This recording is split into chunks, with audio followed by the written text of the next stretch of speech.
well, you are being vote for you. It was not vote for me, because if it was vote for me, this thing, he has no title assembly. The message of assembly is there, and it is existing up to now. How can my PA have a stamp which shows Kericho County Assembly? The message is there. If my PA vote for me, you could have sent me a message which say, PA vote for you. Huh? But the title is Kericho County Assembly, which my PA he has no that stamp for Kericho County Assembly. Do you know the reason I was requesting to talk in particular? Because we have many people who understand. Even Gerarge, Mr. Gerarge is here. I was trying to tell members of Assembly. Welcome back, ladies and gentlemen, and thank you very much for your greatest support. Now, fellow Kenyans, let me start by saying this, that if your community haijaenda State House, please avoid State House at all costs, because ile aibu yenye mnaenda kupata State House after meeting, kuenda ni vizuri, there is no problem with going. The problem comes after the meeting at State House, because wajua wakati mnaenda William Ruto akona haja sana na nyinyi, and that is how things work. Wakati ambapo mnaenda, people like Kithure Kindiki, the people that are those who are vipara wanaitwa vipara, I don't know, Rigathi alikuwa anaitwa vipara manini. There's a term that Rigathi Gachagua used, vibaraka, sorry, yeah. Vibaraka vya William Ruto wako na haja sana wakati ambapo mnaenda State House. Why? Because there's a meeting, you know, you are supposed to attend. The problem comes after the meeting. After the meeting, nobody cares about who you are, nobody cares about where you come from, nobody cares how you're going back to where you've come from. So at all costs, I know that what I want to talk about in this video is very much serious, and that is why I'm starting by saying this, that please, at all costs, if your community haijaenda State House, hata wale watu wa Rift Valley, please, Rais William Ruto siwadanganya ati anataka State House, because mtaenda huko na you'll be stranded, just like hao watu wa Meru wamekuwa stranded sasa.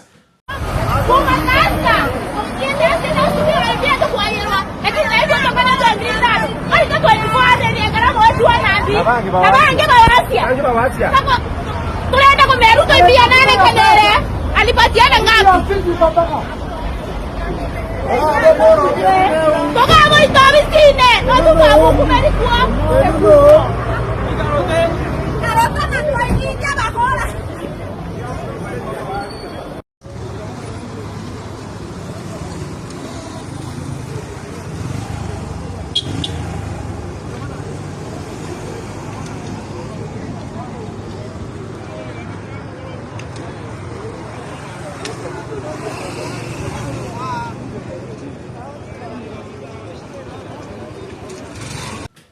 There's no way they can go back. Imagine mpaka sasa hivi they've not gone back to Meru. They're still arguing hawajapata pesa yenye walipromise watapewa. All these promises are just fake lies. Waongo. Mnadanganya watu, mnatoa watu all the way from Meru, wazee. Mnawaleta State House alafu mnawaachanisha hapo. Shame on you guys. Now, as we get into the discussion, fellow Kenyans, let me just quickly remind you that if at all we are meeting for the first time, don't forget to click the subscribe button, because by clicking the subscribe button, it is going to be very much easier for you to watch the videos, and for you also to get the videos, and also click the notification bell so that any moment there is a video that I've uploaded, it will be very easy for you to get. Fellow Kenyans, I talked about this, I think a day or two, if I'm not wrong, about the issue of Mandera, Jubaland, you know, the issue of Somalis, and some of us did not take it serious. And right now, it is growing out of hand. And even the governor of Mandera spoke about this. And in fact, he requested William Ruto to intervene, because what is happening in Mandera right now, it's something different. Imagine Jubaland forces, known as the militia. The Jubaland force or the militia are now operating in Mandera. And you know what is funny? I don't know. Nene droga hii Kenya. You know what is surprising me is that these forces, these Jubaland force, are being trained by the KDF. Yani wanajeshi wetu wenye wako Mandera ambao wanapaswa kuweka usalama ndio they are the ones that are training these Jubaland, and then after training these people they are going back to Somalia to go and attack Somalis. I don't know kama unanielewa. I'm trying to say this. Acha niseme pole pole na Kiswahili. Yani Jubaland force wako wanaishi kwenye mipaka kati ya Mandera na Somalia. Sasa kile ambacho hao watu wanafanya, wanatoka sehemu yao, wanakuja Mandera. Alafu hapa Mandera kuna kikosi cha wanajeshi. Hao wanajeshi wa Kenya kile ambacho wanafanya, hiki kikosi kikija, hiki militia ikija, hawa wanawatrain. Yani wanawafunza. Alafu baada ya kuwafunza, wanajeshi wa Kenya wanakubali hawa wanajeshi, hawa Jubaland watoke Mandera waende wakapigane na AL-SHABAAB Somalia. Are you seeing the chaos? Unaona kile ambacho, are you really seeing what these guys are trying to create? These guys are really trying to create an atomic bomb. Yenye sisi wa Kenya we don't know. You know, wanajaribu kuweka maisha ya wa Kenya hatarini. And you know what is funny is that this is the same thing that Rigathi Gachagua talked about. I really don't know whether we should start saying that Rigathi Gachagua is a prophet, or how should we call Rigathi Gachagua? Because everything that Rigathi Gachagua says, immediately ameisema inakuja kufanyika. And even as we speak today, half of Mandela is occupied by forces from Jubaland, you know. And I would have expected these leaders over the weekend, the governor, the senator, the MPs, who are making a lot of noise about Rigiji, to have defended the people of Mandera from the incursions by forces from Jubaland instead of castigating. Ata imagine Rigathi Gachagua alikuwa na interview Tuesday. So on Tuesday, today is Friday, this thing is happening. I want us to listen to governor of Mandera County, even though amezungumza kwa lugha ya Kisomali, lakini nimeulizia nikapata that is exactly what he was asking. And then I'll also read for you another report as we continue with the discussion. Listen to him.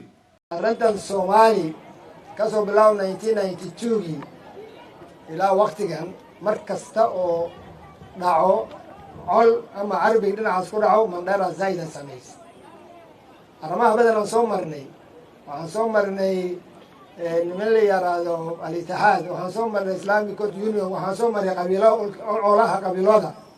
Laakiin tambiriyan socod waxa way walays badan ay keentay.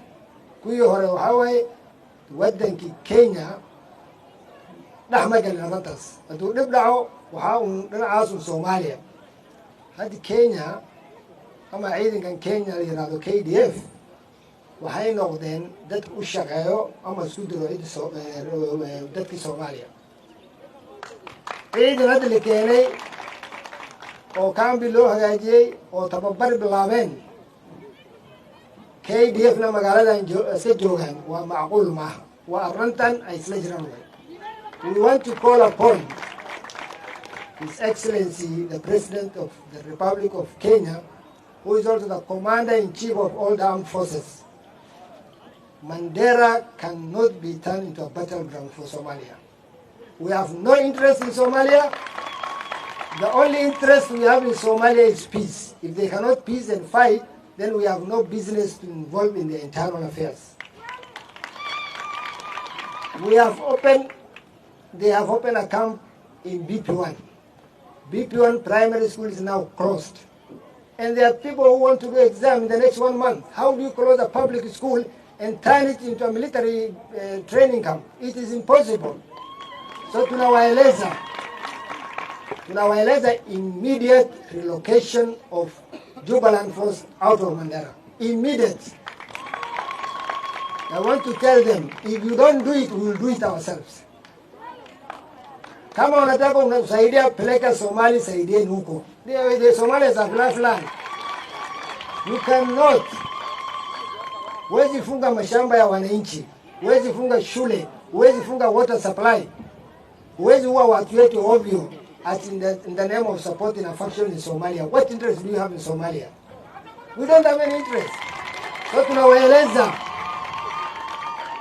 CS defense, sujia kwa wapi? I've never heard of that lady since she was appointed. Sujia anafanya kazi gani? KDF must pull out of supporting the Jubaland force. They must relocate Jubaland from Mandera County. Number 2, we want to also ask our Ethiopian neighbor. Our Ethiopian neighbor, please, even yourself, keep out of Mandera. If you want to support Somalia, there are a lot of border interests you can do. You have a long border with Somalia as Ethiopia. Don't use Mandera town as a support base. That is the governor. Women rep by the name Umukiri, their names are tough. Honorable Umukiri Kasim is also talking about the issue of Jubaland, saying that Jubaland are being trained in BP or BP1 primary school, even though there is no photo to prove that this thing is happening, but the truth of the matter is that they are being trained by the KDF. Now, this is what the women rep is saying, that Kenya is a sovereign state that has always stood for peace, stability, and mutual respect with its neighbors, and therefore cannot allow foreign-backed militia groups to destabilize our borders or disrupt the lives of innocent citizens. The use of BP1 primary school as a militia training ground is not only unlawful, but also a direct affront to the rights of students whose education and future are being jeopardized. The people of Mandera County have every right to demand the immediate relocation of these illegal Jubaland forces since their presence Kenya has triggered panic, heightened tension, and sparkled massive displacement of people, with the most affected being mothers and innocent children. As I support the sentiments by the Mandera Governor, Honorable Governor Mohamed Adan Khalif, it remains clear that Kenya's interest in Somalia is purely the pursuit of peace and regional harmony, no division or conflict.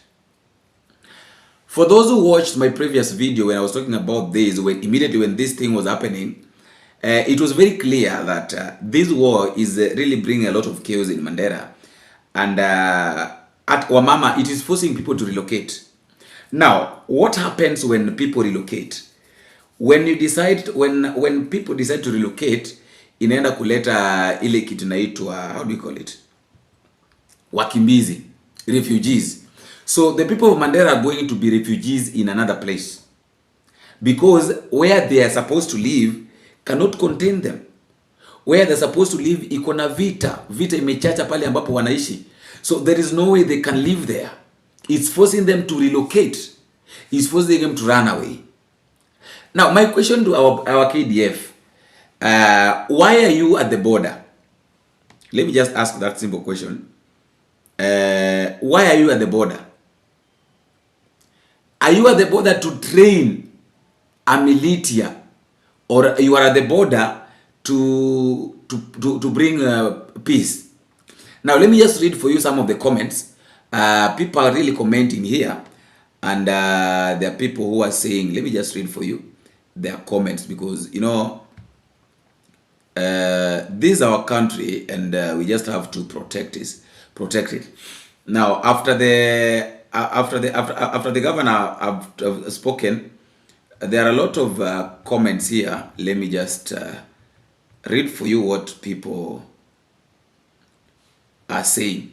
People are saying, kuna mtu ameweka picha ya KDF, ameweka picha ya Kenya Navy, Kenya Defense Force, na naona NYS hapa, and then he's saying that Kenya, hizi uniforms ni za content creation too. And then somebody else is saying that Kenya is involved in destabilizing her neighbors, doesn't argue well for Kenya. More reasons why Duale is indispensable. Kenya ought to annex Jubaland. We have what it takes to take that land. After all, it was part of Kenya in the past. Guys here don't know what Jubaland.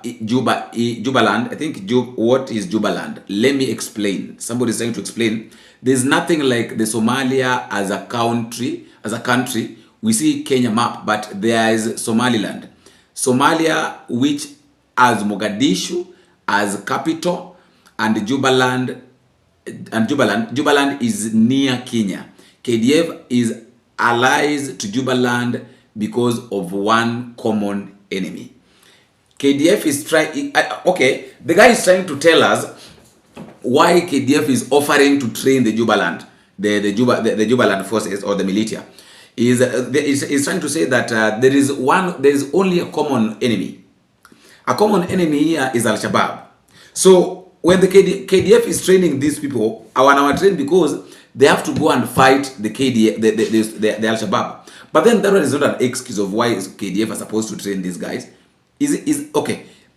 According to you, do you really think that one should be an excuse of our KDF, our military, going to train the Jubaland people simply because they are going to be sent to go and fight Al-Shabaab? You know, wakati ambapo Al-Shabaab watakuja, Al-Shabaab hawataangalia kwamba oh now these are Kenyans. Al-Shabaab will attack. Na wakati ambapo Al-Shabaab wameattack, Al-Shabaab will only kill innocent people, and that is why right now it's forcing women with their families to run away from Mandera. Let us continue reading the comments. As long as there are no AI Al-Shabaab attacks, as long as there is no Al-Shabaab attacks in Kenya, why should it be a problem to us? Jubaland forces are not militia. Jubaland is a autonomy region in Somalia with its own forces, and they have been in existence for long, fighting Al-Shabaab in that region. That's why KDF had more success there. It's common knowledge. Penda Vitabu Lady. I think now that people are, Jubaland should be an extension of Kenya, actually the 48th country. The 48th country. They should just secede and join us. Leave the rest of Somalia to continue fighting the useless clan wars. One day, Duale might cross back to Somalia and vie for president. People are thinking, by the way. Somebody say, let me just read this one. These are the same slave Bantus who cry about Al-Shabaab bombings. You will soon learn. Somalia will unify and strong government will rise. I swear to you, when that day comes, the northern frontier district will be reclaimed. You shall see. That one has a point. In 2012, Kenyan troops struck a deal with the Sheikh Madobe and helped his militia expel Al-Shabaab from Jubaland. Nairobi again supported his election in 2019. Basically, install him as the president, establishing a sphere of influence over Jubaland, remote control from Nairobi. Governor's claims on KDF is training Jubaland force, but where is the proof? No pics, no videos, nothing concrete. Can't jump to conclusion without evidence, right? KDF supposed to be professional. Anyway, let's wait and see. I don't know what to think concerning this. I really don't know what to think. I would like to know your thought at the comment section. Because at some point I feel like sometimes I feel like these things are just a distraction from something big. But at the same time, life is very much important, and we should find ways of protecting it. I really don't know why we want to engage ourselves into wars that are not ours. I really don't know why we want to bring problems to our problems in our country, because from the look of things I feel like tunajaribu kujiletea shida ambayo itakuwa vigumu sana sisi kwetu wenyewe kukabiliana nacho na kumaliza. Because what if now these KDF wameanza kuattack? What will happen of us? What will the people of Mandera do if now these people wameamua that now they want to fire back? Wataua watu wa Jubaland and then wakuje Kenya, waue watu wa Kenya. Who will cry? You know, some of these things ni zile tu vitu zenye sisi wenyewe tunapaswa tu kukaa chini na tujiulize kwamba are they worth it? Like logically, we just kuna vitu zingine tu we just choose our common sense, guys. In as much as maybe you are trying to rethink, you know, we are trying to reason like this, but hii ni maisha ya watu ambayo inawekwa hatarini. Hii ni maisha ya watu ambayo inawekwa hatarini. Let me know what you think at the comment section. Please don't forget to drop me a comment and tell me what you think concerning what is happening in Jubaland or in Mandera County.